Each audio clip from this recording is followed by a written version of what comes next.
how to transfer money from Philippines to Australia. Now, first of all, we will use Wise. So if you use the link below, you will benefit from 0 fees for transfer up to £500. Now, first of all, open your Wise account and tap on send money.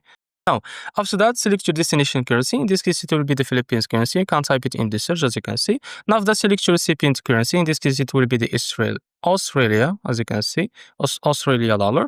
And now you can type here how much you transfer, for example, $1,000. And as you can see, this is how much your recipient will receive that money. And if you want to increase that amount, as you can see, you can increase it. Now tap on pay with, and now select the payment method. You can select the bank, the debit card, credit card, your balance. Now for this example, we will use bank account, and now tap on add recipient. Now after that, select the bank details, as you can see, and now select someone else, and now provide their email, the phone number, full name, BSP code and account number, and clicking continue.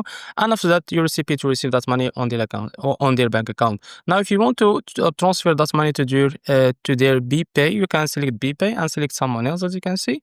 Now, as you can see, you cannot select it because it's not available yet on the app. So you can only transfer it to their bank account. And this is how to transfer money from Philippines to Australia. If you found this video helpful, please like and subscribe. See you next video.